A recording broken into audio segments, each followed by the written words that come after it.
સમગ્ર ગુજરાતમાં આ સમાચાર પહોંચી ચૂક્યા છે કે અમદાવાદની અંદર આવેલી એક ફેક્ટરીની અંદર બ્લાસ્ટ થયો છે। 8 જેટલા મજૂરોના મોત થઈ ગયા છે।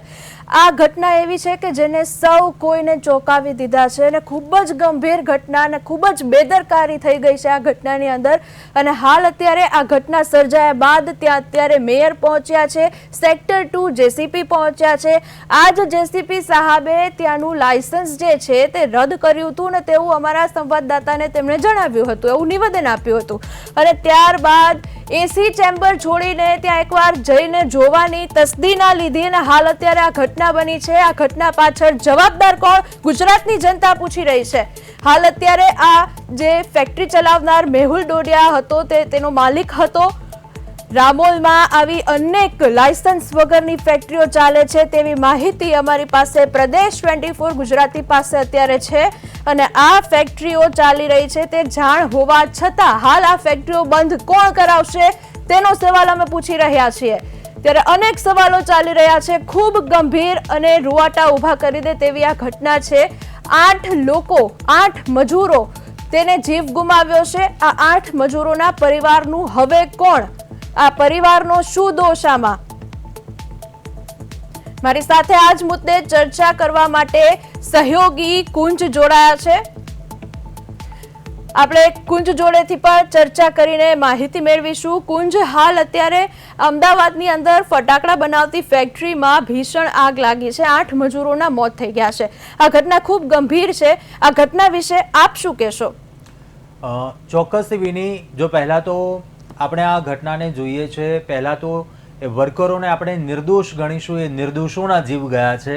કેમ કે આ આગ લાગી છે, આ ગંભીર ઘટના છે, પરંતુ આ એક બેદરકારી છે, લાપરવાહી છે। આ એ તંત્રની લાપરવાહી આપણે કહી શકીએ, આ એ અધિકારીઓની લાપરવાહી છે કે જે સમયસર જે તેમના જવાબદારીમાં આવતું હતું તે જવાબદારીપૂર્વક કામ ન કર્યું અને તેનું આ કદાચ પરિણામો છે કે જેના થકી આ નિર્દોષ લોકો હતા તેમણે જીવ ગુમાવ્યા। અત્યારે હાલ જે વિગતો સામે આવી, 8 લોકો જીવ ગુમાવી ચૂક્યા છે અને અન્ય હજુ પણ જે ગંભીર હાલતમાં ઈજાગ્રસ્ત છે। વિની, કહેવાનું અહીં એટલું થાય છે, જે પણ કોઈ અધિકારીઓ હતા તેમની બેદરકારી હતી। આપણે હર હંમેશ જોયું છે કે આગની એવી ભૂતકાળમાં ઘણી એવી ઘટનાઓ બની છે, ભલે એ રાજકોટના એ ફન ઝોનમાં જે આગ લાગેલી ઘટના હોય, તક્ષશિલાની ઘટના, પરંતુ આ સિવાય પણ ફટાકડાની ફેક્ટરીમાં જ્યારે આગ લાગવાની ઘટનાઓ બની, આપને યાદ કરાવું, ખેડાના નડિયાદમાં પણ આ પ્રકારની ઘટના બની હતી। એ પહેલા બનાસકાંઠામાં પણ ખૂબ જ ગંભીર ઘટના બની હતી, ત્યાં પણ કદાચ આ જ પ્રકારની પરિસ્થિતિ હતી। અનેક નિર્દોષ જે વર્કરો હતા, મજૂરો હતા, શ્રમિકોના જીવ ગયા હતા અને તેમાં ત્યારબાદ તેમના જે માલિકો હતા તેમની ધરપકડ પણ કરવામાં આવી। પરંતુ પ્રશ્ન એ છે, શું તેમને ન્યાય મળ્યો? જે પરિવારજન ગુમાવ્યું તેમણે, જે આ ગંભીર ઘટના બની, લાપરવાહીની આગ હતી, આ બેદરકારીનો બ્લાસ્ટ હતો તે કહીએ તો ખોટું નથી। કેમ કે ભૂતકાળમાં બનેલી ઘટના બાદ પણ જો આખરે બોધપાઠ ન લઈ શકતું હોય તંત્ર, એ અધિકારીઓ જો ક્યાંક એમની મોજમાં મસ્ત હોય, કામગીરીમાં એ ક્યાંય પૂરતું ધ્યાન ન આપતા હોય તો ચોક્કસથી આ તેમની આ બેજવાબદારી છે, આ તેમની લાપરવાહી છે કે જેના થકી આ નિર્દોષોએ જીવ ગુમાવ્યો છે। સૌથી મોટી એ ભૂલ સ્થાનિક તંત્ર, એ અધિકારીઓ, કેમ કે હાલ જે વિગતો સામે આવી છે, કેમ કે પાછલા કેટલાક સમય પહેલા જ તેમનું લાયસન્સ છે તે પણ રદ કરી દેવામાં આવ્યું હતું। તો પ્રશ્ન અહીં એ જ થઈ રહ્યો છે કે જો આ લાયસન્સ રદ થઈ ગયું હતું તો ત્યારબાદ પણ આ ફેક્ટરી ચાલુ હતી તો તે સ્થળ ઉપર જવાની, ચકાસણી કરવાની ફરજ આખરે જે પણ કોઈ અધિકારીની હતી તો તે સ્થળ ઉપર આખરે કેમ ન ગયા તે પ્રશ્ન થઈ રહ્યો છે। શું તેમને પણ કામ કરવાનું તેમને મહેનતાણું મળી રહ્યું છે, અધિકારીઓને પણ મસ્ત મોટું મહેનતાણું મળી રહ્યું છે, તેમની એ જવાબદારી હતી તો એ જવાબદારી સ્થળ પર ચકાસવા કેમ ન ગયા? આપણે હર હંમેશ જોયું છે ભૂતકાળમાં પણ જ્યારે આ પ્રકારના બનાવો બન્યા છે ત્યારબાદ કાર્યવાહી થઈ, પરંતુ એ પહેલા હર હંમેશ ઘટના બન્યા બાદ એ પ્રકારના નિવેદનો આવે અધિકારીઓના, પોલીસ તંત્રના અધિકારીઓ નિવેદનો આપે કે હવે આ પ્રકારની ઘટના નહીં બને, કે પૂરતું તપાસ થશે આમાં અને કડક કાર્યવાહી કરવામાં આવે। આ ઘટનાને જોતા હર હંમેશ એવું લાગી રહ્યું છે વિની કે જ્યારે આ પ્રકારના કોઈ બનાવો બને છે તંત્ર દોડતું થઈ જાય છે, જાણે આમ 2-3 દિવસમાં કોઈ એવો બદલાવ લાવી દેવાનો હોય। હવે એ આખા તમામ આસપાસનો જે એરિયા છે ત્યાં તપાસ કરવામાં આવશે, એક પ્રકારનું કે કડક કાર્યવાહી કરી દેવામાં આવી, કોઈ એકમને સીલ કરવામાં આવશે, લાયસન્સ ન હતા તેમની વિરુદ્ધ વળી પાછું એ ફેક્ટરીઓ ચાલુ થઈ જશે, ધ્યાન નહીં આપે. અને કેમ કે આ ઘટનામાં એ જ થયું છે, ભૂતકાળમાં એવી ખેડાના નડિયાદમાં પણ એવી ઘટનાઓ બની હતી વિની, અને બનાસકાંઠામાં પણ ખૂબ જ એવી ગંભીર ઘટના બની હતી, કેમ કે પરપ્રાંતીય શ્રમિકો હતા તે, અને ત્યારે પણ ક્યાંક ખૂબ જ ધડાકાભેર બ્લાસ્ટ થયો હતો. કુંજ, હું આપને અટકાવીશ. અત્યારે મારી સાથે ફોન લાઈન પર કોંગ્રેસ પ્રવક્તા જોડાયા છે, આપણે સીધો જ તેમને પાસેથી જાણીશું કે હાલ અત્યારે એવા સમાચાર આવ્યા છે અમદાવાદની અંદર એક ફેક્ટરી છે જેની અંદર ફટાકડા બનાવાતા હતા અને તેમાં હાલ અત્યારે બ્લાસ્ટ થયો છે, 8 લોકોના મોત થયા છે. કઈ રીતે જોવો છો આ ઘટનાને? ગંભીર અને ચિંતાજનક અને આપણા સૌના માટે હૃદયદાયક છે. નિર્દોષ માણસોના મોત થાય છે, શ્રમિકોની જિંદગીની કોઈ કિંમત નથી. અને આ સંપૂર્ણપણે ફટાકડા ફેક્ટરી કોના ઇશારે ચાલતી હતી, કેવી રીતે ચાલતી હતી, લાયસન્સ કોને આપ્યું, વિસ્તારોની અંદર આ સંપૂર્ણપણે સલામતીની અવગણના કેમ કરવામાં આવી, આ તમામ પાસાઓ દર અકસ્માત પછી આપણે ચર્ચા કરતા હોઈએ. આપ સહિતના માધ્યમો પણ એ બાબતે સતત આપણે ચિંતા વ્યક્ત કરીએ. સરકારના પેટનું પાણી નથી. રાષ્ટ્રતંત્રના પાપે આપણે જોયું તો દિશાની અંદર નિર્દોષ માણસો કેવી રીતે ભોગ બન્યા હતા.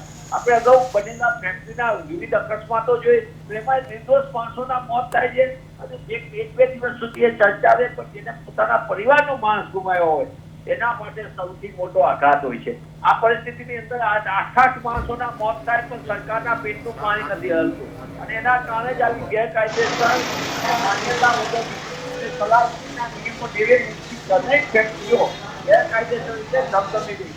આપણે જોયું છે કે અનેક જગ્યાએ ફેક્ટરીઓની અંદર અકસ્માત થાય ને ફટાકડાની ફેક્ટરી, આના લાયસન્સ કોને આપ્યા, કઈ રીતે આપ્યા, આનું ઇન્સ્પેક્શન ક્યારે થયું હતું, આ કોઈ પ્રકારના મૂળભૂત સવાલોનો જવાબ કોઈ દિવસ સરકાર આપતી નથી. દરેક અકસ્માત પછી આપણે ખાલી થોડો વખત થશે, થોડું વળતર આપવાની વાત થશે.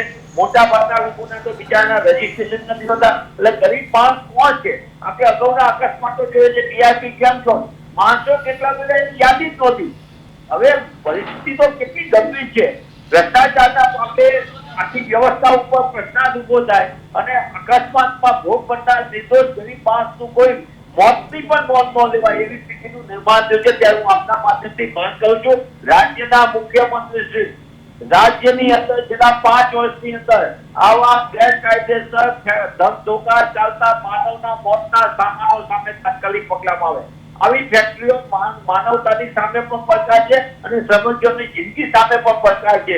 એવા સંજોગોની અંદર ભ્રષ્ટાચાર એ રોકટોક ચાલી રહ્યો છે, ત્યારે મુખ્યમંત્રી શ્રી તમે જાહેરાતોમાં તો બહુ સંવેદનશીલ છો, પણ તમે મક્કમ અને મીંડુની વાતો કરો છો, પણ મક્કમતાથી પગલાં ક્યારે પડશો એવી કોંગ્રેસ પક્ષ તરીકે મારી માંગ છે. હું સાંત્વના પાઠવું છું કોંગ્રેસ પક્ષ વતી એ નિર્દોષ પરિવારો જે મોતને ભેટ્યા છે એના પરિવારને સાંત્વના પાઠવું છું, અને હું માંગ કરું છું કે જે લોકો આ ફેક્ટરીમાં ભોગ બન્યા છે એને વળતર પૈસાથી એને પરિવારમાં પાછો નહીં આવે, પણ એના પાછળ રહી ગયેલા જે લોકો છે એના પરિવારના સભ્યો એ માન સન્માન સાથે જિંદગી જીવી શકે. એટલે જે લોકોના અહીંયા નિધન થયા છે તેને સંપૂર્ણપણે વળતર આપવામાં આવે, અને સાથે સાથે આ ગેરકાયદેસર આવી કેટલી ફેક્ટરીઓ જેમાં ભવિષ્યમાં આવા અકસ્માત અટકાવવા માટે જો સરકાર મક્કમ હોય તો આવા ફેક્ટરી ઉપર તાત્કાલિકપણે પગલાં ભરે.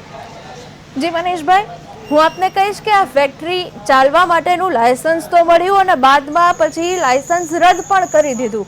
જેસીપી સાહેબે એવું નિવેદન આપ્યું કે આ જે વ્યક્તિ છે મેહુલ કરીને તેનું ફટાકડા બનાવવાની ફેક્ટરીનું લાયસન્સ તેનું રદ કરી નાખ્યું હતું. ત્યારબાદ પણ શું જેસીપી સાહેબને એટલી ખબર નહીં હોય કે આ ફેક્ટરી ધમધમતી હશે અને આજે આ જે ઘટના બની તેનું જવાબદાર કોને ઠેરાવવાનું? મનીષભાઈ, દરેક વખતે અકસ્માત બને એટલે કે ઘોડા ભાગી જાય, વછૂટી જાય, પછી તબેલાને તાળા મારવાના કામ કરતી આ સરકારી તંત્ર ભ્રષ્ટ તંત્ર એટલી હદે છે કે તમે દિશામાં પણ જોયું હતું કે 1.5 વર્ષ સુધી લાયસન્સ રદ થયાની વાતો કરે, પણ અહીંયા આવી રીતે ધમધમતી હતી.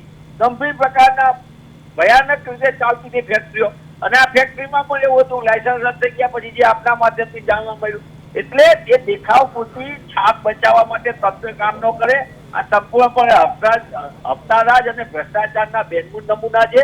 8 માનવ જિંદગી ગઈ છે, આ નાનો બનાવ નથી. બિલકુલ, એટલે સરકારે આમાં લીપાથોપી કરવા જેવું નથી, તંત્રે લીપાથોપી કરવા જેવું નથી. મક્કમતાથી ભવિષ્યમાં બીજા કોઈના પરિવારનો પોતે આધાર ન ગુમાવવો પડે એટલે આવી અનેક ફેક્ટરીઓ ધમધમે છે, તેથી અમે પગલાં ભરાવા જોઈએ.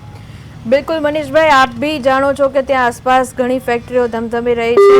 હાલ હું આપને કહેવા માંગીશ કે કોંગ્રેસ દ્વારા કયા એવા પગલાં લેવામાં આવશે, કારણ કે હાલ 8 લોકોના જીવ ગયા છે. કોંગ્રેસ પક્ષ દ્વારા કોઈ રણનીતિ કે કોઈ મદદ સહાય? મનીષભાઈ આભાર આપનો અમારી સાથે જોડાવા બદલ. તો હાલ અત્યારે સમગ્ર ગુજરાતમાં રોષ જોવા મળી રહ્યો છે. ખાસ કરીને આ સમાચાર અત્યારે અમે આપની સામે જે રજૂ કરી રહ્યા છીએ, અમે પણ કઠણ કલેજા સાથે આપને આ સમાચાર જણાવીએ છીએ અને ખૂબ જ દુઃખ સાથે જણાવી રહ્યા છીએ કે 8 શ્રમિકોના મોત થયા છે. તેના પરિવારમાં કેવો માહોલ હશે, તેના પરિવારને જ્યારે ખબર પડશે કે તેમના ઘરનો મોભી જે ઘરની બહાર મહેનતે પૈસા કમાવા માટે ગયો છે તે ઘરે પરત ફરી નથી આવવાનો ક્યારે, તેના માસૂમ બાળકોનો શું દોષ હશે અને તેની પત્નીનો શું દોષ હશે? મજૂર શ્રમિક આવી જ મજૂરી કરીને જીવે છે અને આવા જ બધા અધિકારીઓના કારણે તે મોતને ભેટે છે. હાલ અત્યારે તેના માટે સહાય કરો, તેમને પૈસા આપો, તેમના બાળકોને અનેક સારી સ્કૂલોમાં ભણાવો, પણ આ એક વ્યક્તિની કમી છે, આ એક ઘરના માણસની કમી છે. તે શું સરકાર પૂરી કરી શકશે? ગુજરાતની જનતા પૂછી રહી છે. હાલ અત્યારે સ્ટુડિયો પર મારી સાથે કુંજ જોડાયેલા છે. કુંજ, હું આપની પાસે ફરી આવવા માંગીશ, પણ એ પહેલા હું દર્શકો આપને જણાવીશ કે અમદાવાદમાં અચાનક આજે 3:30 આ ગોઝારો અકસ્માત કહી શકાય. હજુ આપણી સામે એવી વિગત નથી આવી કે આ આગ કયા પ્રકારે લાગી હતી. હાલ અત્યારે પોલીસ પણ ઘટના સ્થળે ઉપસ્થિત છે. અમદાવાદના મેયર પણ તાત્કાલિક ત્યાં પહોંચ્યા હતા. પણ આજુબાજુ અનેક ગેરકાયદેસર ફટાકડાની ફેક્ટરી ચાલે છે. આ અનેક ફેક્ટરીઓ ચાલતી હોવી વિગતો સામે આવી રહી છે. તેમ છતાં હજુ સુધી તંત્ર દ્વારા કોઈ એક્શન પ્લાન ઘડવામાં નથી આવ્યો. લાયસન્સ રદ કરવું, એસી ચેમ્બરમાં બેસીને કાગળ પર સહી કરવી બહુ જ સામાન્ય બાબત છે. ગમે તે માણસ આ બધી વસ્તુ કરી શકે, પણ તમે એટલા તો એવા કયા કામમાં હતા કે હાલ ત્યાં તમે જઈને જોઈ ના શક્યા કે આ ફેક્ટરી ચાલુ છે કે બંધ છે? હાલ અત્યારે 8 લોકોના જીવ ગયા છે, 10 લોકો ઘાયલ થઈ ગયા છે. જવાબદાર કોણ? ગુજરાતમાં આવી અનેક ઘટના બની છે કે જેમાં ફટાકડાની ફેક્ટરીની અંદર આગ લાગવાનો બનાવ બન્યો છે. ક્યાં સુધી ગુજરાતની જનતા આ પ્રકારનું વર્તન સહન કરશે? ક્યાં સુધી અધિકારીઓ એસી ચેમ્બરમાં બેસી અને આ પ્રકારનું કૃત્ય જે થઈ રહ્યું છે અત્યારે ગુજરાતની અંદર, જે પ્રકારની ઘટના બની રહી છે, તે કેટલી વાર સુધી આ ઘટના બનશે? હાલ એવા પણ સમાચાર આવ્યા છે કે હર્ષ સંઘવીએ એક મોટું નિવેદન આપ્યું છે, ઈજાગ્રસ્તોને તમામ તબીબી રાહત આપશે. આ સમાચાર કેટલા ખાસ ગણવા આપણે? તબીબી સારવાર કોઈને મળવી, ઠીક છે સાહેબ, તમે તબીબી સારવાર આપો છો, ખૂબ સારી વાત કહેવાય, પણ હાલ આગળના પગલા શું ભરવાના? જેના ઘરનું મોભી ગયું છે તેને શું મળશે? તેનો શું વાક? અને આજે ફેક્ટરીમાં આગ લાગી, તેનું લાયસન્સ રદ થઈ ગયું હતું, તો ફેક્ટરી ચાલતી હતી કેમ? તેની પહેલા તપાસ કરવી જોઈએ ને. કોની રહેમ નજર હેઠળ આ ફેક્ટરી ચાલતી હતી? ગેરકાયદેસર ચાલતી હતી તેવા સમાચાર છે, પણ આ ગેરકાયદેસર ફેક્ટરી કોણ ચલાવતું હતું તેની તપાસ કોણ કરશે? સામાન્ય જનતા તપાસ કરશે કે અધિકારીઓ કરશે? હજુ પણ આગ બુઝાવવાની કામગીરી રોકાણી નથી. હજુ પણ આગ બુઝાવવાની કામગીરી ચાલુ છે. મોતનો આંકડો હજુ વધી શકે તેમ છે. પણ હાલ અત્યારે ડીવાયસીએમ આપણા હર્ષભાઈ સંઘવી એવું જણાવી રહ્યા છે કે ઈજાગ્રસ્તોને તમામ તબીબી સારવાર મળશે. ફેક્ટરી બ્લાસ્ટમાં ઈજાગ્રસ્ત પણ થયા છે, જે લોકો ગંભીર રીતે ઘાયલ પણ થયા છે. ખૂબ સારી વાત છે કે શ્રમિકોને સારી જગ્યાએ ક્યાંક ઈલાજ મળશે અને તેમનો ઈલાજ સારી જગ્યાએ થશે, કારણ કે હવે તો ડીવાયસીએમે કહ્યું છે, એટલે હવે તો તેનો ઈલાજ થવો જ જોઈએ અને તેને રાહત મળશે હવે. પણ હાલ આ પરિવારનું શું, જેને મોભી ગુમાવ્યા?